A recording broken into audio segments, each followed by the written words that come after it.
não parar, não precipitar e não retroceder. Então dizer para esse cara, sabe quando nós vamos parar? Nunca. Nunca na sua porca vida. Né?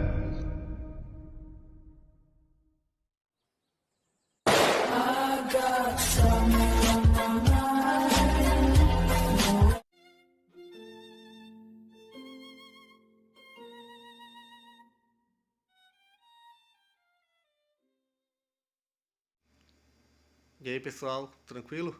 Então vem aqui antes do vídeo começar, pedir para vocês se inscreverem, quem não for inscrito, compartilhar, curtir, comentar. Quem puder seja membro do canal, que isso ajuda bastante. Tem também o link do Apoia-se. Quem puder ajudar nosso canal e apoiar financeiramente vai ser muito bem-vindo. Mas o mais importante é transmitir o conteúdo e os conhecimentos do professor Olavo de Carvalho para mais e mais brasileiros. Então compartilhe e ajude aí nossa causa. Muito obrigado a todos os membros, apoiadores do canal. Fico muito feliz. Tenho certeza que a gente está no caminho certo. Então fiquem com o vídeo e até mais. Valeu! Mas essa questão é a seguinte. As proposições de ordem moral, elas são de dois tipos, basicamente. Umas que se referem a um valor objetivo, supostamente inerente ao objeto da ação, como, por exemplo, quando você deseja algo porque é bom, porque é belo, porque é útil, etc, etc. E existem proposições que tomam a forma de equações, sem assinalar um valor específico. Exemplo das primeiras por exemplo, amar a Deus porque Deus é bom, etc, etc. Ou honrar pai e mãe, porque é bom honrar pai e mãe, etc, etc.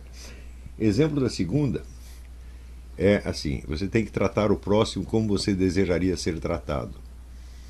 Não está dito como você desejaria ser tratado, não está dito que tal ou qual maneira de tratar o próximo é boa e tal outra maneira é má. É apenas uma equação, quer dizer, depende de um valor que você vai colocar. Se você gosta de ser maltratado, então você deve maltratar o outro também, tá certo? Então, no caso, você veja, a fórmula do segundo mandamento, tal como Jesus a colocou, é um preceito de ética material, porque amar o próximo subentende que o amar é bom em si mesmo, né? Agora, se você dá a esta fórmula, vamos dizer, a versão atenuada, que é faça o próximo como você desejaria que te fizesse, você retirando a expressão amor, você transforma isso numa equação puramente formal, não é isso? Então, o nosso bom e velho Kant, ele acreditava que toda ética só pode compor-se de proposições formais.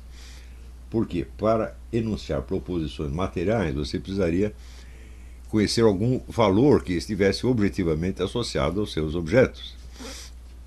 E dizer, nós não conhecemos isso, nós só conhecemos aquilo que chega a nós pelos 5 sentidos, tá certo?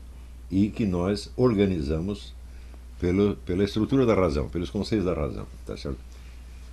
E diz ele também, do mero fato não se pode deduzir um valor. Ou seja, se você conhece uma coisa como fato, você do próprio fato não pode deduzir se ele é bom ou mau. Ou seja, o valor ser um outro elemento qualquer. E este elemento não é conhecível nem pelos 5 sentidos, nem pelas categorias da razão. Isso quer dizer que tudo aquilo que está para além do que é acessível, do que seja acessível com os 5 sentidos, só pode ser uma invenção humana, uma criação humana, de onde se conclui que todos os valores são inteiramente projetivos. Sou eu que acho que uma coisa é boa e não a coisa que é boa em si mesma. Isso explicaria, portanto, vamos dizer, a variedade de opiniões e de juízos de gosto que existem. Mas acontece que essa variedade não é tanta assim. Então, eu não conheço nenhuma sociedade onde as pessoas proclamam que é bom você ser roubado, é bom você apanhar, né? É bom matar a sua mãezinha e assim por diante. Não, essas coisas não existem. Quer dizer, existe uma certa variedade em questões menores. Então, desde a primeira vez que eu li essas coisas no Kant, eu falei, não, tem algum ponto aí que está falhando. O que ele diz, as observações dele são verdadeiras, de algum modo. Não é isso? Nós não podemos conhecer um valor pelos 5 sentidos. Não é isso? Nem pela visão, nem pela audição, nem pelo tato, nem coisa nenhuma. Mas a hipótese contrária de que todos os valores sejam puramente projetivos também é absolutamente inviável. Não? Então, se todos os valores fossem projetivos, os valores que eu associo a mim mesmo seriam puramente projetivos. Não é isso? E, vamos dizer, uma pessoa que me faz o bem, que me agrada, fala bem de mim, então seria a mesma coisa que outra que fala mal, ou tenta me destruir, tenta me matar, etc, etc.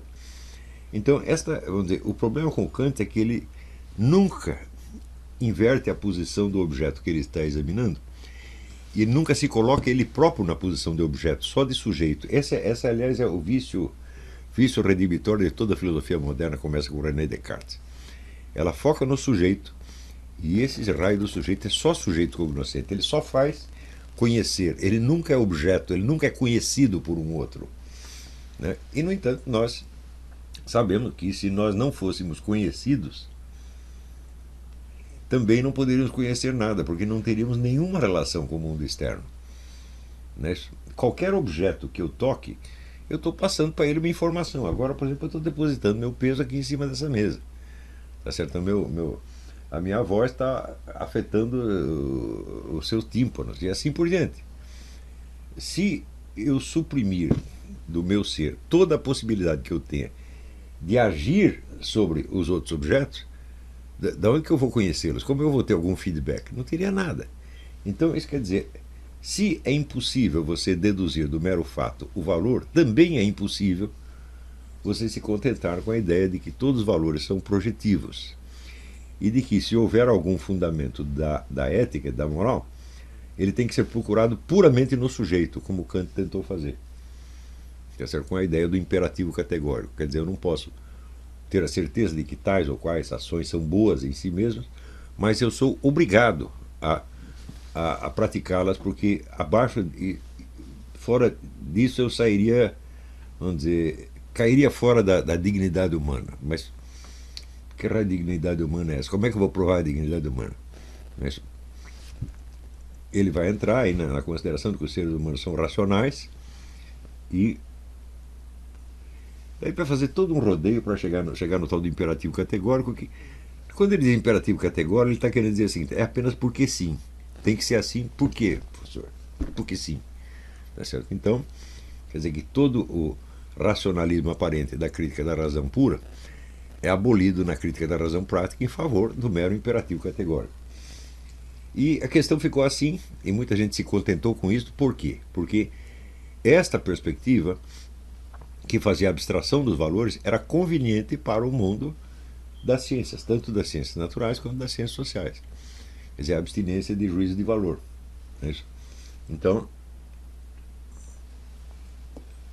isso continua assim por muito tempo, até que no século XX, dois filósofos, um foi o Max Scheler, outro foi Nikolai Hartmann, propuseram a ideia de que os valores existem, eles estão nas coisas, eles existem objetivamente, e eles são reconhecíveis. Né?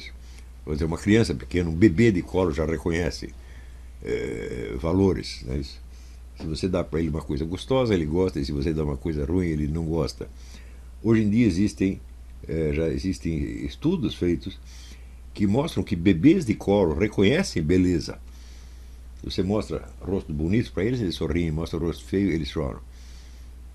Então, isso seria absolutamente impossível se a coisa fosse puramente projetiva.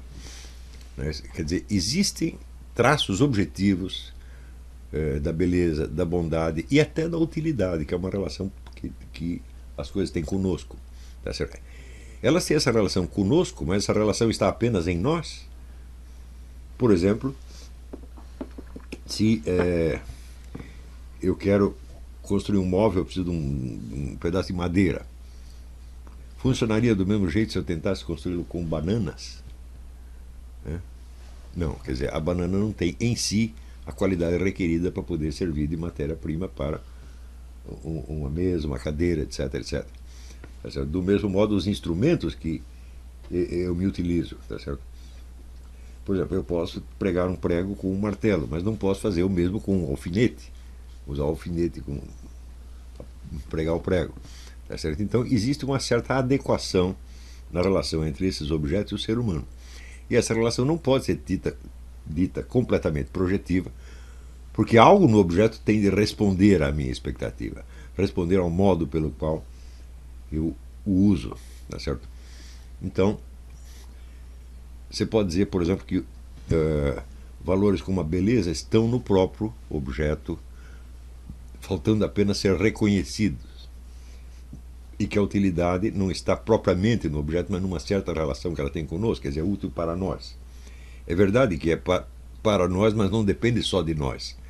Não é puramente projetivo. Se fosse puramente projetivo, eu poderia usar qualquer objeto para qualquer finalidade e sempre deveria funcionar. Então, a explicação do Kant de que o único fundamento objetivo dessas coisas é que todos os seres humanos têm o mesmo aparato de percepção não funciona absolutamente, porque só multiplica o problema. O fato de eu perceber igual aos outros não adianta nada se aquilo que eu estou percebendo não tem uma contrapartida objetiva. Na verdade, toda esta fase da filosofia, começa com Descartes até o século XIX,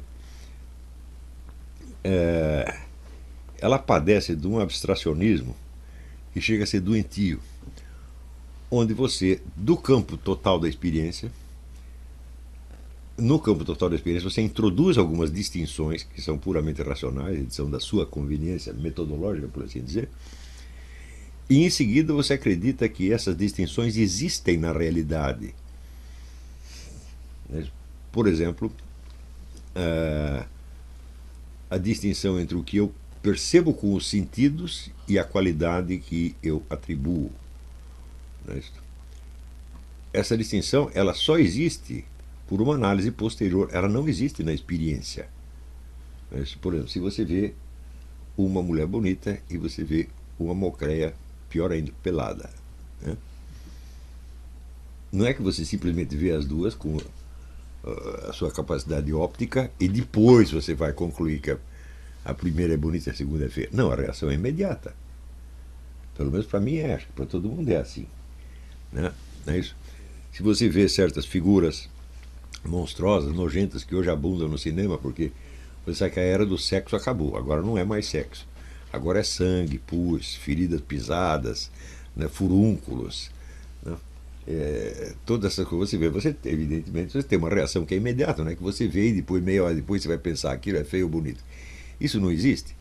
Isso quer dizer que a distinção entre a percepção e o juízo de valor é uma abstração. Ela é uma abstração feita a posteriori. Ou seja, você recorda a percepção que você teve e você nota que nela algumas informações chegaram a você pelos 5 sentidos e tem uma outra que você não sabe por onde chegou. É isso que você vai chamar o valor. Não é isso? Então, você fez essa distinção e não sabendo de onde veio o tal do valor, bom, você conclui, então deve ter sido uma contribuição minha, uma projeção minha. Na verdade, esse raciocínio, se levado às suas últimas consequências, pode se aplicar até mesmo às percepções dos sentidos. Porque aquilo que você vê, sobre aquilo que você vê, você pode sempre lançar a pergunta séptica: como é que eu sei que isso que eu estou vendo está no objeto mesmo, ou se é apenas uma reação interna dos meus órgãos sensitivos, uma reação interna do meu corpo? Esse é o argumento de David Hume, né? Nós nunca temos certeza de nada que nós estamos vendo, porque o que eu percebo, na verdade, são as alterações que se passaram no meu corpo apenas.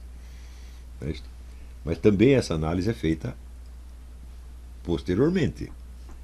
Por exemplo, se você está andando a cavalo, tá certo? Você pode, depois que você desceu do cavalo e sentou na sua cadeira tranquilamente, você examinar quais os dados daquela experiência que vieram pelos 5 sentidos e quais que vieram de uma outra fonte. Mas na hora que você está andando ali, você não pode fazer isso. Ou se você está andando de bicicleta. Quer dizer, a experiência tem essa característica que eu chamo o círculo de latência. Ela nunca se resume àquilo que pode chegar pelos 5 sentidos. Nunca, em hipótese alguma. Isso quer dizer, não apenas que todo e qualquer objeto tem algumas propriedades que vão além daquilo que ela comunica aos 5 sentidos, mas eu também, em todo e qualquer ato de percepção, eu estou percebendo algo que vai além dos 5 sentidos. Tá certo? Não é uma premonição, não é uma adivinhação, é simplesmente, bom, não sabemos o que é. Tá certo?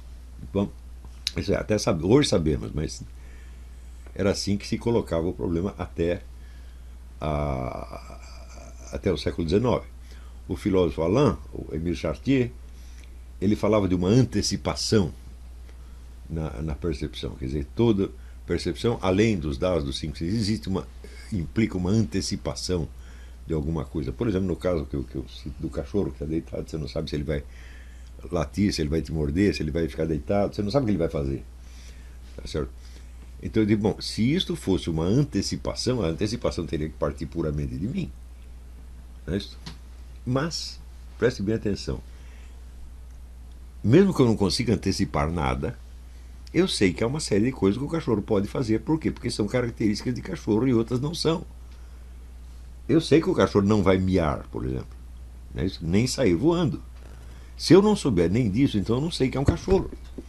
Então isso quer dizer que existem algumas informações que estão para além dos sentidos, mas que são percebidas imediatamente na própria articulação dos sentidos, na própria articulação dos traços sensoriais que estão presentes no objeto.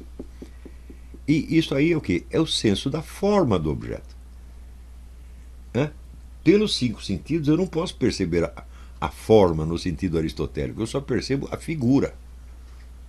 Essa figura como se fosse um recorte puramente visual. Mas se eu perceber somente um recorte puramente visual, eu não saberia distinguir entre um cachorro e o desenho de um cachorro, a fotografia de um cachorro, e no entanto eu sei. Então,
Chegamos a mais um final de uma aula, de um vídeo. Espero que tenham gostado. Quem não se inscreveu ainda, se inscreva, compartilhe, comente. Ajude o nosso canal, apoie, seja membro. E ajude o nosso canal a chegar a cada dia a mais brasileiros que precisam muito do conhecimento do professor Olavo de Carvalho. Então é isso aí, fique com Deus, até o próximo. Valeu! Então é isso aí, pessoal, que é o nosso canal, que são alguns livros que eu já li. A maioria foi doação, mas alguns eu adquiri, professor Olavo de Carvalho. Alguns livros se perderam aí que eu emprestei, professor Alexandre Costa, a Bíblia Sagrada. 10 lições sobre Karl Marx. Indico a não ler esse livro, que é muito ruim mesmo. Alguns pensadores aqui que realmente, como o professor Olavo de Carvalho disse, não são pensadores. Valeu, tamo junto aí. Apoie nosso canal, seja membro.